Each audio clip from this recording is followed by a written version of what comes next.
一直在说哈，一直在说今天的这个神秘嘉宾的事儿，所以我觉得这会儿啊，可以这样，我们先把神秘嘉宾请到咱们的直播间当中，为大家介绍一下吧。他呢，首先也是一位这个铲屎官，养了好多好多的小宠物。这是我们中国内地的一位女歌手、演员喻言。这样，我先欢迎喻言过来吧，好不好？来，那这段时间我正好和我们张爷爷和魏爷爷唠了。对，好漂亮的来，两个爷爷看看。喻言，我给你介绍一下，这是左边这位是魏爷爷，右边这位是张爷爷。魏爷爷、张爷爷好，哎，跟这个魏爷、张爷爷介绍一下哈。喻言呢是我们非常励志的一位歌手，也是演员。他呢曾经被授予过"一带一路"民间友好青年代表的称号，平常也是特别的热心公益，而且呢自己也特别的喜欢小宠物。所以今天我们直播当中啊，就请到喻言来到直播现场，跟您，然后也可以一起来沟通咱们养毛孩子的一些经验和故事啊，包括等一会儿请喻言也可以给我们打分，当一当评委，看看二位这个设计到底是谁更受我们网友还有喻言的喜欢，好不好？啊，行，那这个小玉，让我们来看看啊，看看两位爷爷的设计情况，好不好？两个模特，模特。哎呀，好，来，别动啊！他没有名字，让爷爷他的名字就叫狗。带上。咱们爷爷很潮啊，他刚才那个装扮特别年轻。好，哎呀，帅！来，小可爱，让我看看你的正脸。来看看一号这个1号选手。来，三号模特抬头。走，过来。狗狗。哦，好，哎，现在应该能看得挺清楚。来360度无死角。各位网友朋友们，喜欢1号选手的朋友，咱们就在评论区打1，好不好？扣1。眼睛戴反了，他可能是要靠那个东西给他叠一下，是不是？支撑一下。嗯，戴了一个蓝色的小墨镜。他身上的那个是个小草莓。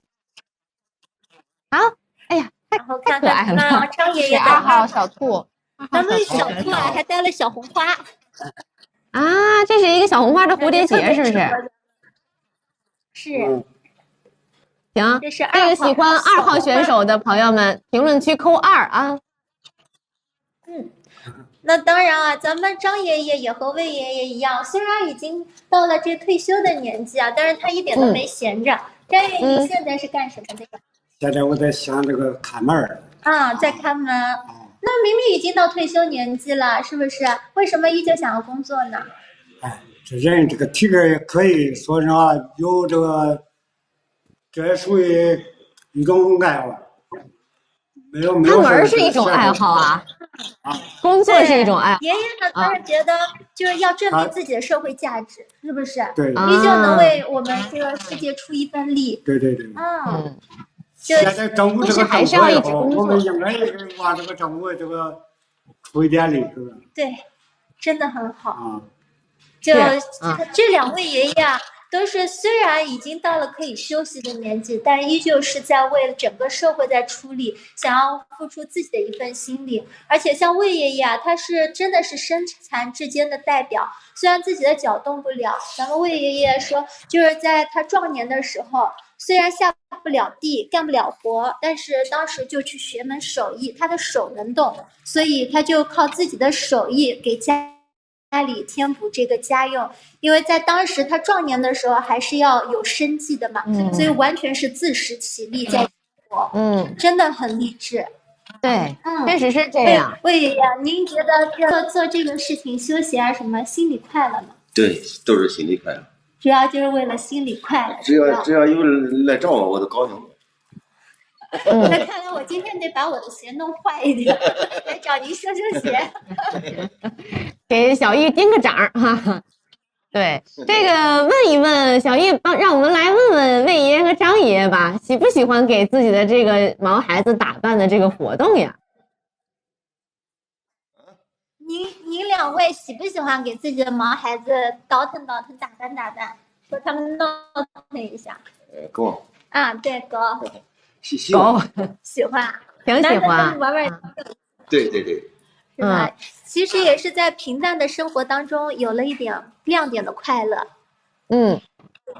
就感觉好像其实爷爷我发觉他们很爱热闹，就2位爷爷这2天咱们过来之后，爷爷就一直是喜笑颜开，然后特别热情。您看爷爷啊，虽然拄着拐杖，咱们一来之后，爷爷就自己健步如飞，在那边撑着个拐，还健步如飞的去给我们端凳子啊什么的。让我们几个年轻人都觉得，哎呦，有点不好意思，就觉得咱们平时走路还是慢慢的。然后，但是这2位老人家就是健步如飞，哪怕腿脚不方便，都是行动灵活，在那边照顾我们的感觉。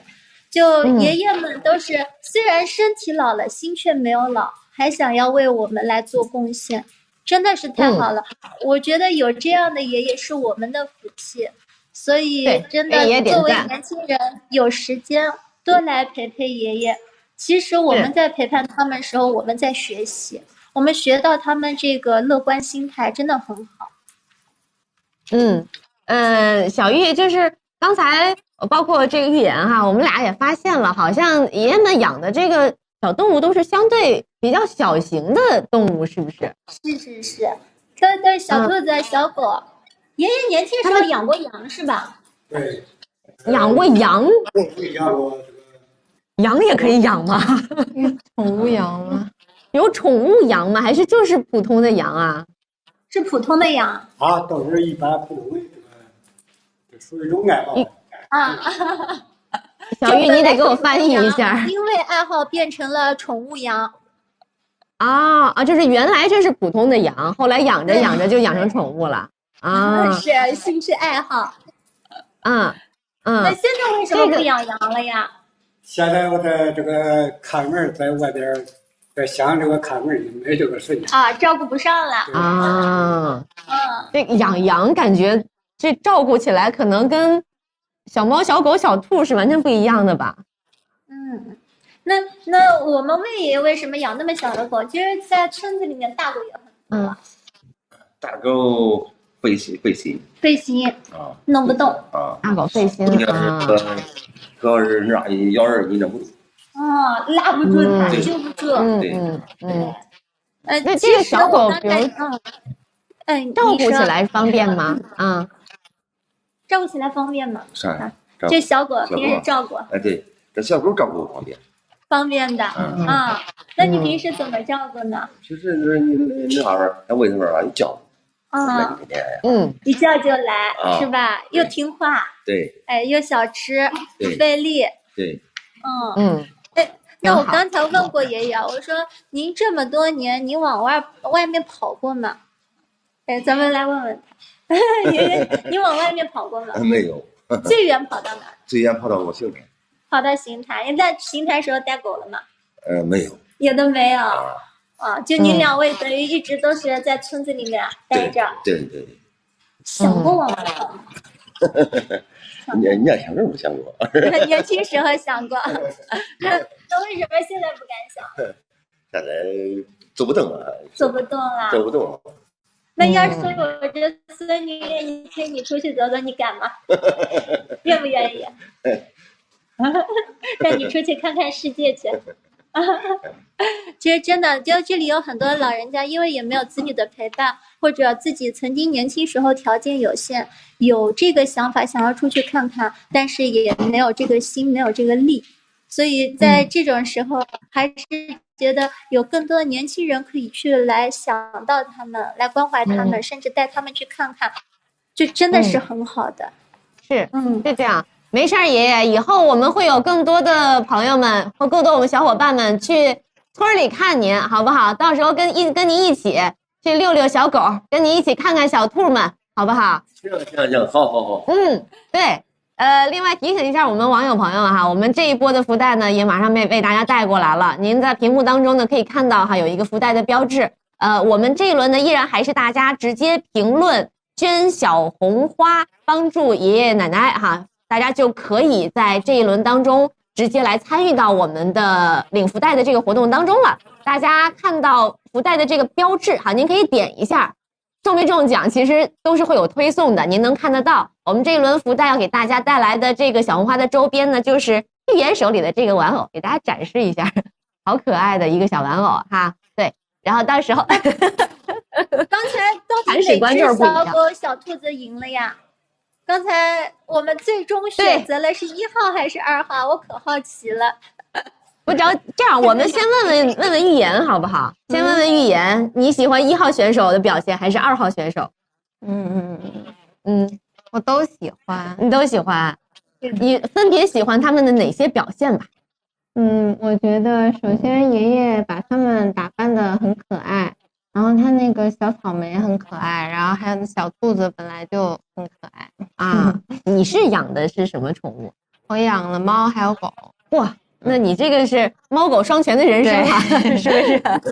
行，我们看看直播间的小伙伴们吧，这个有没有我们请现场的小伙伴帮我们统计一下，是1多还是2多？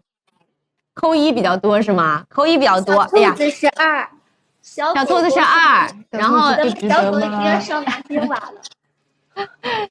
小狗已经躲到桌子下面去了，是有点害羞了，是不是？弹起来了啊！打了个中国结。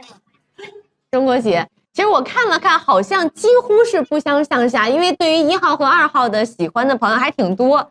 当然，其实这个结果不是最重要的哈。其实我觉得最重要的就是爷爷奶奶们收获到了开心，所以包括让我们今天啊，透过小玉的镜头，让我们能够看到，张爷爷和魏爷爷都能够在这个小宠物的陪伴之下，互相陪伴，过的这样的一个非常有爱的、非常快乐的生活，我们心里是很开心的。然后也是感谢哈小玉作为一个非常有爱心的这样的一个志愿者，一直陪在爷爷身边哈。好像是统计数据显示小狗狗赢了，魏爷爷您的这个设计理念还是深得大家的喜爱的。谢谢大家啊。对，以微弱的优势胜出了张爷爷的小兔子。但是都很开心，2位爷爷都很开心，因为在这边其实除了我们3个大孙女在陪爷爷，全网上面这些看的朋友们都在陪伴他们，所以爷爷开心吗？开心开心啊！对，是吧？对，你看到那么多人在打字，对，要不我说谢谢大家，是不是？也谢谢您，张爷爷和魏爷爷就一直在乐哈，让我们觉得整个的今天这个直播的过程都被2位的这个笑容给点亮了。感谢爷爷们。这样小玉，咱们让爷爷们吃饭吧，好不好？感觉这个爷爷一直在跟我们互动啊，你也有一个是。辛苦了，那小玉这个也是辛苦后面的时间陪爷爷哈，然后有机会我们也要去现场跟爷爷一起，还有跟小宠物们一起来玩，好不好？好的。好，那魏爷爷再见，小玉再见，张爷爷再见，再见。好，哎呀，这个接下来感觉得跟预言好好的聊一聊了，先说说吧，看看刚刚这个爷爷们对小狗狗还有这个小兔子哈，就当成跟自己的孩子一样那种感觉，你看了之后什么感受？因为我感觉，我姥姥，然后还有爷爷奶奶，他们也是很喜欢小宠物的。他们可能嘴上说着不喜欢，但是一拿到他们就是面前的时候，然后他们就是很诚实，身体很诚实，然后就摸玩啊啥的。然后包括我爸爸妈妈也很喜欢小宠物，然后就感觉。其实这个其实是一件很幼稚的事情，但是就觉得很有爱，因为是发自内心做的嘛。我家里有宠物，我也会就是冷不丁的，就可能比如说在网上看见一个小玩意儿，就很想买来给他们装扮。你也是设计师是吧？对，我就是家里有很多狗狗猫猫的衣服啊。你要是这么年轻就做上了猫狗双全的这个人生，那你应该是被他们治愈了很多吧？因为其实我觉得养猫猫狗狗也是一个，除了他们对我陪伴，我感觉我也就是会给予他们很多的陪伴。所以我就是感觉都是互相的吧，我们是双向的爱。对，这个我们就像刚才玉言说的哈，有的时候大家可能会觉得说，哎呀，是不是狗狗、猫猫陪了我们，或者小宠物陪了我们？实际上，这个对于小狗、小猫而言，其实我们就是他们的整个世界了啊。所以，如果我们能够给他们这个短暂的猫生狗生当中，给他们足够的关爱，然后和关注的话，我觉得会让他们的这个整个的猫生狗生也变得很幸福一点。所以，互相陪伴，互相的给着对方需要的这样的一种关爱。我觉得可能对于爷爷奶奶们来讲，因为咱今天看的是魏爷和张爷爷哈，实际上我们知道有好多的这个老年铲屎官们，他们也是在跟萌宠啊一直互相陪伴着。这些萌宠呢，也是带着他们的关爱，带着他们对于爷爷奶奶自发的这种关爱，一直在陪伴着孤寡老人的这个晚年的生活。所以其实还是挺感动的。我们这一次99公益日的这个直播呢，我们发起的是情暖万名孤寡老人的这个活动，就是把千千万万个我们和这些爷爷奶奶们连接起来啊，大家的每一朵小红花，其实也是会转化成为这些老人们他们所需要的一些心灵上的陪伴哈。所以这个我觉得不管怎么样吧，今天看到了小玉在现场给我们带来的这个活动，还是挺让我们打动的。有机会我觉得玉言能不能也跟我们一起可以去看看爷爷奶奶们，看看他们跟小宠物在一起的这个生活状态。是吧？这个跟我们一起到现场可以看看，给爷爷奶奶带来一些欢乐。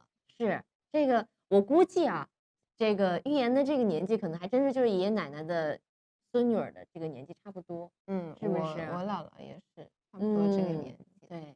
所以其实他们可能因为是孤寡老人，他们可能更需要我们的这样的一些这种关爱的活动啊。玉言平常好像去了很多的这种公益活动，你是特别的热心在做这些公益的事情。因为我觉得这个是我现在唯一能通过自己的一些力量达成的一些事情。我觉得作为一个公众人物，一定要好好的想明白自己除了比如说作品啊，然后还有没有其他能为大家做贡献的事情。那我就觉得其实这个事情是非常有意义的。除了为我自己然后做作品啊，但是这些其他的我觉得也是要回报给社会的。你觉得是什么动力一直在支撑着你参与各种各样的这些公益活动呢？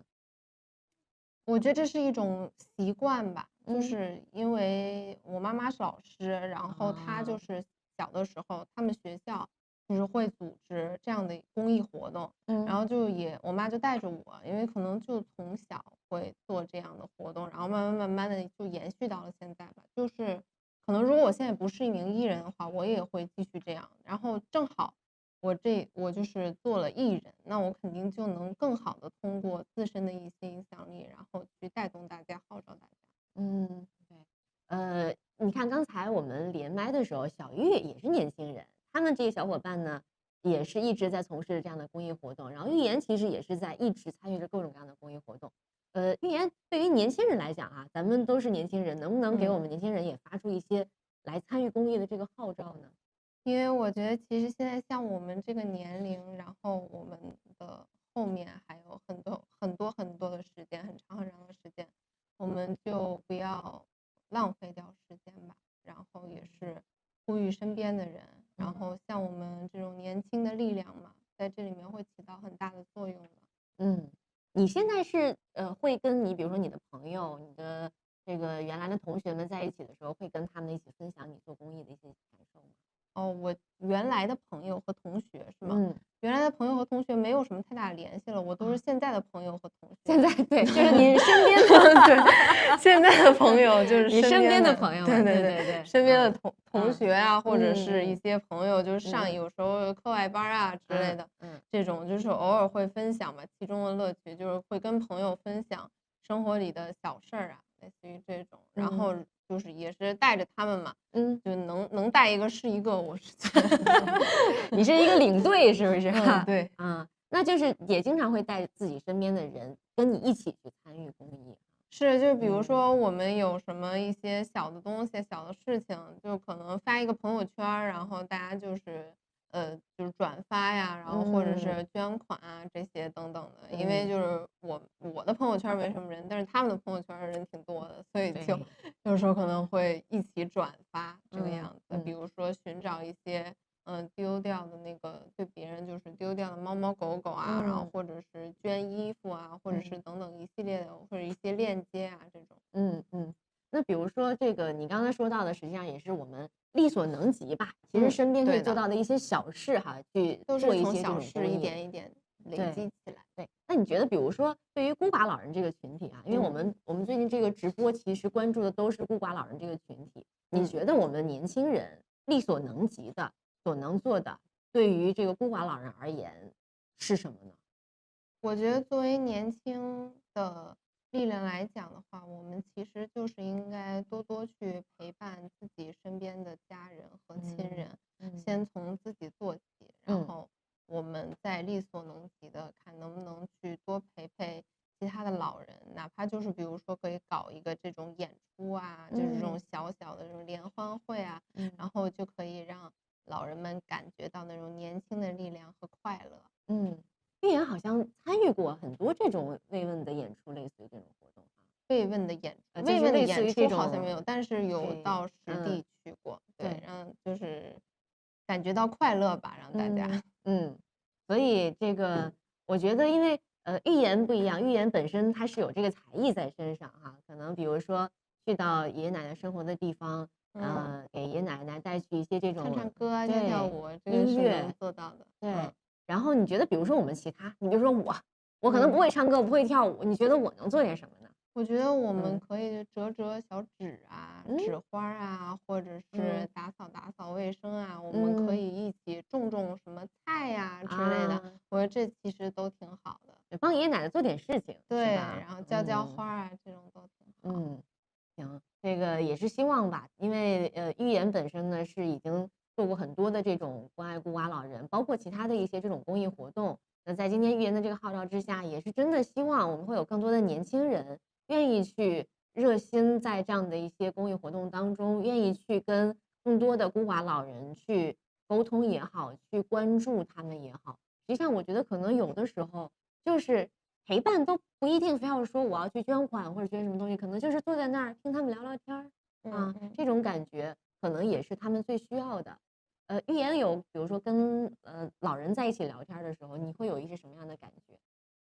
我是觉得其实，我因为就是从小嘛，跟姥姥一起长大，所以我姥姥是我慢慢有意识到她的变化的。其实她会从一个照顾我的角色，慢慢的转换成被我照顾的角色，就是等她越老的时候，她就会变成一个老小孩，然后就是也很像一个小孩一样，就是有一点事儿给你打电话，有点事儿就给你打电话，然后他就会叮嘱你。然后就比如说我姥姥总给我打电话问我就是钱够不够用啊，然后包括我跟我姥姥在一起的时候，我姥姥也是会就是问我很多的东西，然后包括生活中哪怕他可能不会涉及的，但是他都想知道。其实他就是想了解我生活的点点滴滴，然后从而让自己放心吧。对，其实还是一个情感上的需求啊，可能说这事儿，重点不是在这件事情上，对，但是就可能想听听你的声音，或者视频的时候看看玉妍的样子，看到你开开心心的，然后健健康康的，可能他心里面就不那么挂着了啊。是的，对，所以这个其实也是我们能够给老人，然后包括其实也是孤寡老人这样的一个群体能够做到的一点小事。另外，今天其实玉妍也是我们的这个筑梦官哈。玉妍刚才说了，养过很多的小宠物。我看有网友问说你为什么养这么多的小宠物？为什么养？其实我妈本身就是一个非常有爱心的人，她就是很喜欢养小宠物，然后也会就是比如说从小嘛，因为我老跟着我妈妈在一块玩儿。然后看一些流浪的一些小猫小狗啊，都会喂它们东西吃。然后就可能是因为我妈教的吧，因为我可能小时候我不会感触这么多的，就是长大了以后我才慢慢就是觉得，原来都可能是我妈带着我言传身教了。然后所以她本身她就会养，然后其次就他会带着我一起养，然后可能就是喜欢一个种类，然后就会比如说去养到一些什么小猫啊、小狗啊，然后都会就是我们家最多以前养过就是7只，不是那个，是因为生下来了，所以就是有7只小狗。因为窝狗是吗？对，因为生下来了，然后就有7只那个小狗，然后最后就是有亲戚啊，就是强行的就给我拿走认领了是吧？对，因为太可爱了，然后亲戚就给拿走了。然后我记得然后我妈跟我说，我可伤心了。对，其实是这样的。哎，那比如说妈妈跟你一起养这个小毛孩子的时候，因为我知道好像年轻人现在喜欢把毛孩子叫了自己的孩子，那你们家这辈儿怎么论呢？就是老乱，就一会儿我妈妈，一会儿是我妈妈是妈妈，一会儿我是妈妈，一会儿是姥姥，一会儿是妈妈，是吧？对，就是总是乱七八糟的，因为可能习惯了吧，习惯叫就是来找妈妈，就是会这个样子，会习惯。然后我说不是，我才是妈妈，然后那是姥姥，这是妈妈，对，然后辈儿不能掉，忘了。那这从姥姥角度来看，是不是一会儿就是这个毛孩子会说找你姐姐去，是吧？让你姐姐带你出去玩去。我姥姥一般不会就是糊涂，就是她一般都是那个清楚的。这个总之就是家里面一般有毛孩子的话，这个一家人的这个辈儿就是，咱们就这么说吧，比较融入，是不是？是。那你有没有感觉到自己就是被毛孩子治愈的那样的一些经历？怎么讲呢？就是我觉得大家可能生活中总会碰到一些不开心的事情，就是自己短时间内消化不了的事情。其实在这个时候，有的人可能身边有朋友，有的人可能身边有家人，但有的人可能身边没有人。但是就是在这个时候，如果你的宠物趴在你旁边，或者是坐在你的腿上，你就会觉得很治愈吧。就是看到就是治愈的过程，是吗？对，就是你能感觉到他很真诚的眼神，就这样望着你，然后没有什么杂质，然后就觉得，有一个这样的生命力，然后陪伴在自己的身边，就很幸福。那比如说这个玉妍，现在就是家里面就是小猫猫、小狗狗，然后还跟父母生活在一起吗？我就是有的时候会跟父母生活在一起，有的时候不会，就自己在家。对，你自己的时候会有感到孤独的时候吗？我其实我个人不会，我觉得可能是因为性格使然吧。我还是除了有的时候我会很黏我爸妈以外，然后其他的时候我是不需要人陪的。就我只黏我爸妈。就你还是比较享受一个人相处的那种感觉。对对对，我除了喜欢跟家里人在一起以外，我不喜欢跟就是除了亲人以外的人。对，就比较恋家。是的，比较宅。那你刚刚说爸爸妈妈也在养宠物是吗？对的。他们养的是，就是也是猫和狗，跟我养的是一对儿。对，就是我家里可能有一个那个男生，然后有一个女生，然后我爸妈家也是有一个女生有一个男生，就是他们是一对儿。那你这好像是感觉把人夫妻，也不能这么说，因为有的时候它是有那个周期的，你也不能总给他们放在一起。对，就是相当于是也是，反正也是猫狗双全，是不是？你觉得爸爸妈妈这个年纪有一个宠物对他们来讲意味着什么呢？我觉得对他们来讲可能意味着一种就是乐趣和快乐吧。因为其实我爸爸妈妈就是因为有我陪嘛，他们肯定更爱我。所以呢，就是猫猫狗狗就是给他们带来的一些乐趣。然后主要是他们是比一个就是比较富有爱的这么一个人本身，所以他们愿意去把一些爱分享给猫猫狗狗。因为有的人天生就是很有爱心，他喜欢养这种东西，喜欢跟他们相处，是吧？他喜欢养。对。你跟这个毛孩子们相处的时候，或者爸妈跟毛孩子相处，有什么有意思的故事可以跟我们讲讲吗？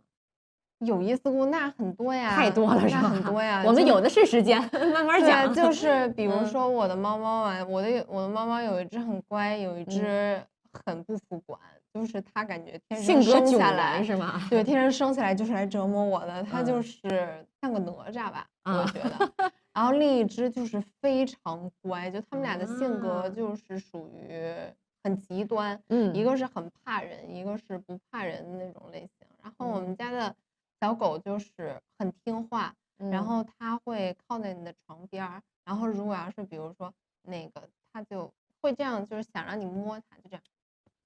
把手搭在这儿过来，然后然后我可能那个时候我在工作，我说不行，这个时候没有不摸，然后他就，然后就这样强行要摸，对，然后就这样，就糊弄2下，然后就一直这样，然后我就测试过嘛，我就说他到底能这样搭多少次手，然后我那次我跟他斗争了半个小时，他家还是一直搭，不知疲倦，对，不知疲倦，这好像这个。狗好像是这样子，就比如说我们跟小狗一起玩一个游戏的话，比如扔球这个游戏，你只要给它扔，它能一直在玩这个游戏，就扔出去捡回来，扔出去捡回来。因为我总感觉他们心里其实是，哎，它有完没完，我还要陪这个人类玩多久？他可能想的是，他在这儿坐太久了，太孤独了，我得陪他玩一会儿，是不是？对，因为我总感觉狗狗是以一种照顾我的心态在看我，我不知道为啥。觉得就是你挺不容易的，然后我来这个把它照顾好吧，把它养好哈。哎，你给这个猫猫狗狗起名字吗？起，就是我们家就是几乎都以字母来命名狗，然后就是那个以就弟弟妹妹来命名猫。对，就是狗狗算是大哥是不是？因为我妈妈说名字起的凑合好养活，所以就很凑合的取的名字。刚才魏爷也是这个思路，魏爷那狗就叫狗。那我们家养的太多了，可能分不清楚。这个你是字母，所以就是 A 狗 B 狗是不是？对，我就是比如叫小 O 呀，或者小 Q 啊这种。对，就是用字母的方式来给它起名儿。是的。然后这个家里面这个，比如说这个猫狗狗的这个辈分地位要给它立好吗？就是谁是老大，谁听谁的？我觉得首先我们家狗肯定是辈分比较就是高的那种感觉，有权威，对，它是有权威的。然后其次就是我们家弟弟，然后才是妹妹，就是妹妹是最后一名，因为她很胆小，她就对在哪里都躲在小角落里面。弟弟妹妹是2只猫咪的那个名字是吧？对的直接就叫弟弟妹妹。就叫弟弟，男的叫弟弟，女的叫妹妹，也是很直接啊，也是很直接啊。那如果以后再养这个其他的这个毛孩子怎么办？这个辈儿怎么论？那就2弟3弟，对，可能小妹，有一种桃园3结义的感觉。是这个感觉，这个猫猫和狗狗跟你，然后包括跟爸爸妈妈相处的这种感觉，就是有点一家人那个意思。是不是啊？就是小家庭，这就是一个家庭。你这当然都是这个弟弟妹妹都出来了，那感觉这就是一辈儿人呐，是吧？其实我感觉就是，年轻人好像对这个宠物的这种需求，就像是这种朋友也好，或者是一辈儿人也好，好像宠物对于孤寡老人的这种感觉，这种或者是意义，它跟年轻人相比还不太一样，是不是？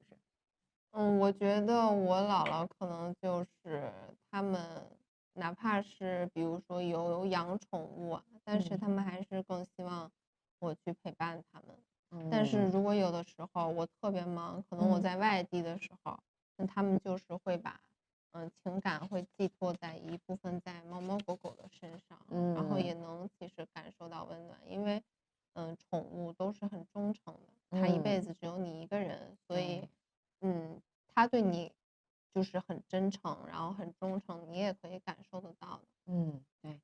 所以其实为什么我们这次会特别的去关注这个老人群体，尤其是孤寡老人这个群体哈，就是因为这个群体呢，他可能相比较于其他的这个老年人的群体，他需要我们更多的一个关爱，因为孤寡嘛，这2个字其实听起来就让人觉得其实很心疼的。那虽然说我们今天是跟大家关注的是这个老年铲屎官，他们有萌宠陪在身边，但实际上萌宠呢可能给他带来的是这种情感寄托，他们其他的这样跟人沟通的这样的一种交流的欲望，包括融入社会的欲望，也是需要我们更多的朋友一起合力来去助力，让他们的晚年更加幸福。那大家呢也不要忘了，在我们的直播进行过程当中，随时可以点击一下屏幕下方的这个腾讯公益的链接，大家点到这个链接呢，实际上这次我们这个99公益日的这个活动是专门的设置了这样的一个捐小红花来帮助孤寡老人的这样的一个活动，就是大家呢点到这个链接之后，可以参与，比如说答题捐步数，然后包括捐款，所有的这些公益活动，你可以得小红花，然后你把这个小红花呢，然后捐出来，我们每收集到积累到2400朵小红花的时候，我们就会把大家的这个爱心汇集在一起，去为一位孤寡老人送上1整年的这个关怀1整年的这个关怀，其实包括他们生活上的，包括他们的精神上的一些陪伴等等。所以这也是为什么就是真的希望大家能多多的来参与。当然我们今天是有福利的哈，今天我们是有福利的。刚刚也跟大家说了，关注我们的直播，我们今天会不断的给大家带来福袋这一轮的福利呢是小红花的 T 恤我们有10件小红花的 T 恤要带给大家哈，所以大家依然还是老样子，就直接可以看到哈，现在屏幕上有福袋，然后包括屏幕下面也有这个链接，捐小红花帮助孤寡老人哈，直接在评论区当中打出来，然后我们就可以参与这一轮的活动了。您可以直接的去点这个福袋，然后我们可以看得到，如果获奖的话是马上就能看得到的。然后中奖的朋友您记得一定要私信一下爱心小报的这个视频号，然后把您的地址告诉我们，我们会在9月7号之后1周的时间之内把您拿到的或获得这个福利的奖品到时候给您寄过去。所以大家要关注一下我们的这个活动，整个直播过程当中福利不断哦，福利不断在想这个有一位网友给我们提了一个问题，提了一个我觉得是一个很有意思的问题，问问语言吧，你有没有想象过你的老年生活会是什么样子？我的老年生活嘛，很远是吧？我知道很远，想象一下。我觉得其实时间过得是很快的，你歘一眨眼，可能你就老了，几十年就过去了。对，所以我们一定要珍惜当下，珍惜一切，珍惜时间，然后就用这个时间，你看你就可以答题，然后你就可以抽那个送捐步数是吧？对，然后我们就真的很真诚，我们就只是答一答题这些学生也可以完成。我觉得如果要是我很久以后的话，可能70岁、80岁。我觉得我不知道那个时候我还会不会唱歌跳舞，有没有那个力气，但我心里肯定是向往的，可能会跳跳广场舞。那个时候广场舞的音乐可能跟现在不一样了，对对对，可能是我自己的歌，对，我拉着就是我身边的我的一些闺蜜，然后我们也是，对我们也是那个一样的年龄，然后一起唱跳我的歌也有可能是，就是自己先写一首广场舞的曲子，是不是？对，我觉得我的好多歌都可以跳，其实节奏都挺强的。对，然后到时候你还得给这个伙伴们编编舞。是，就教教他们跳跳舞嘛，就很快乐也很开心。因为我是一个很喜欢就是找快乐的人，而我平时生活也很快乐。我是属于那种就算别人觉得很无聊的日子，我也能过得很快乐。所以我觉得应该不会无聊吧？不会无聊。对，你觉得自己，比如说到了真的是70岁的时候，你还会去再参与这些公益活动吗？我觉得如果我身体可以的话就没问题，我都有能量跳了广场舞，怎么没有能量参与进来呢？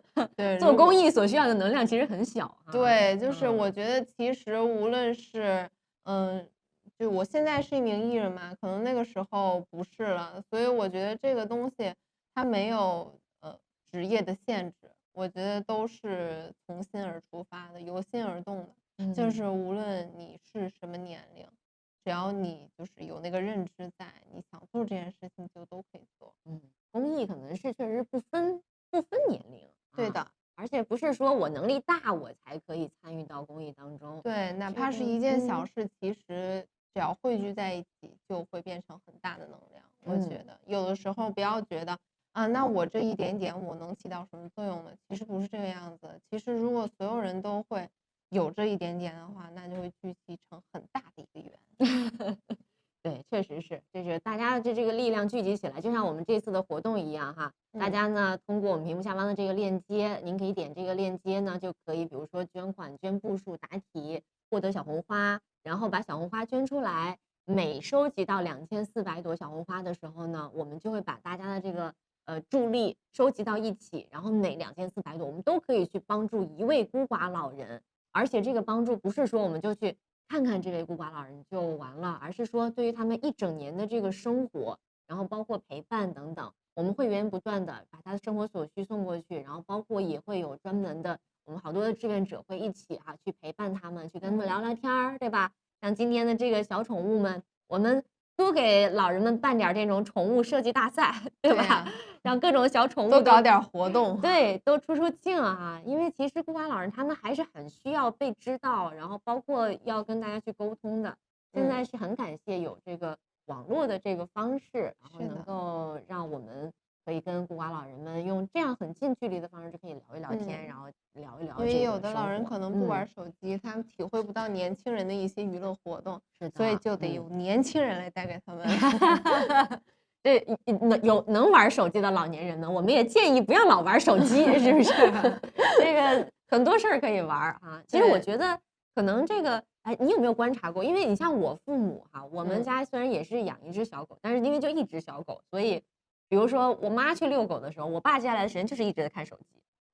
这个我觉得可能就是对于有宠物的父母来讲，可能他们看手机的时间会相对短一点。那确实是，因为我活物毕竟比那个手机放在那儿好玩。对，就是我不管怎么劝他，我说你们少看点手机啊，但是呢，也就是顶多跟小狗在一起互动的这个过程中，他们可能会转移一下注意力然后其实所以我就觉得，这个为什么我们说今年关注这个老年铲屎官，是我真的感觉就是可能对于不光是孤寡老人，对于老人来讲，有一个宠物。它能够让他的精力不要一直聚集在这个手机上面或者是别一直看电视看一看其他的这样的一个这个充满着生命力的一个小动物，可能会让他感觉更好这个网友有朋友刚才是发了一个什么信息，我没看清楚，是你一票我一票是吗？预言要帮我们做助力，是不是这个今天有很多网友朋友们真的还是。这个看得出来很给力一直在跟我们不停的互动。预言有没有想要跟我们这各位热心于公益活动的网友朋友们说的话？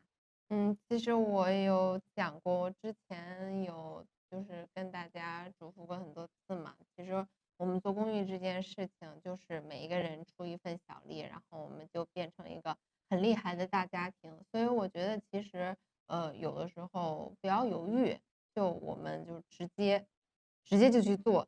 就比如说公益这件事情，它是自身本身就是很有意义的一件事情，所以我也希望大家可以呼吁身边的人，带着你所有的亲朋好友、爷爷奶奶、二姑什么就是大家都对拖家带口，然后就会成为一个很厉害的力量。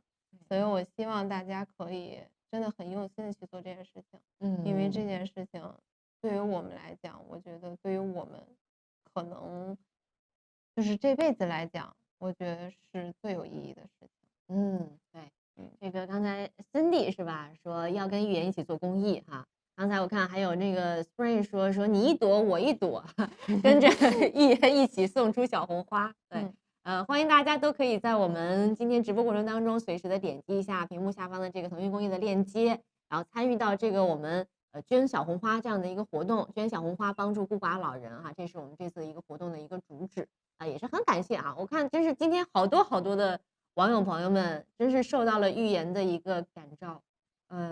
这个我刚才突然有一种感觉就是我记得好像以前我们也有很多的这个公益小伙伴们说过，就是原来以为做公益是我们在奉献爱心，就后来就会发现好像我们在收获。预言有这个感觉吗？我觉得其实你在帮助别人的同时，你的心里也会有不一样的感受吧。我觉得这个不是说是我很自豪或者是怎么样的，是你会体会到那种真诚的爱意，就是你在帮助别人了以后，别人向你投来的真诚的眼神，我觉得这个其实就够了。有的时候你可能没有当面的感受到这种感觉，但是你会有那种很亲近的感觉就像在旁边一样。所以就是有的时候我觉得其实大家就还是怀着一颗感恩的心吧，就你生活在这个社会，你肯定也要回报给社会。就是做了公益其实我们以为是在付出，实际上我们的收获可能要更多一点。然后刚刚才那个朋友说的赠人玫瑰手留余香啊，这种感觉，我觉得估计是真的是常年的在参与公益活动的朋友们应该会更有体会。我相信玉妍也是很有这样的体会哈。好吧，今天这个我们直播的时间呢还是很短暂哈，但是特别的开心，特别的开心能够跟玉妍一起在这里跟我们一起关注孤寡老人这样的一个群体，然后通过捐小红花的方式来帮助他们。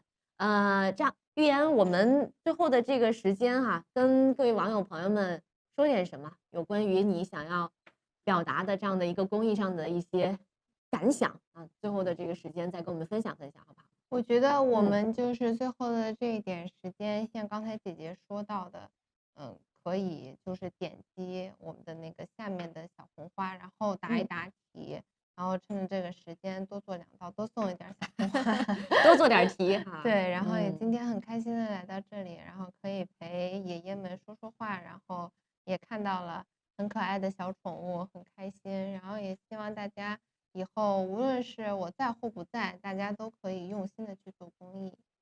我们这一波福袋由玉妍来给我们发，好不好？好的啊，我们这一波福袋让工作人员帮我们展示一下啊，小红花的帆布包啊有6个，那这样小红花的帆布包，玉妍你来给我们倒计个10，好不好？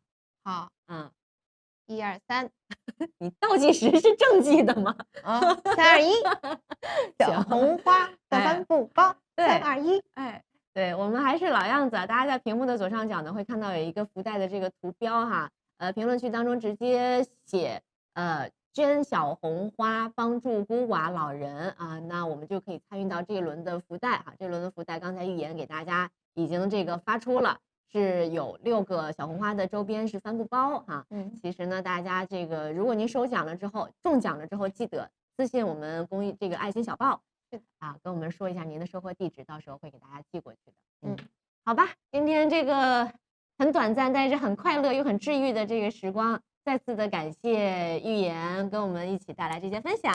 好的，谢谢姐姐，谢谢大家。对，下次小红花是记得要发小红花，要发小红花哈。对，大家赶紧可以捐出我们的小红花来帮助孤寡老人。好吧，这个等一会儿的时间呢，我们还要为大家再来带来一位筑梦官哈，还要跟大家一起聊聊这位筑梦官的故事，所以我们也是通过一段小小的视频来了解一下这位筑梦官。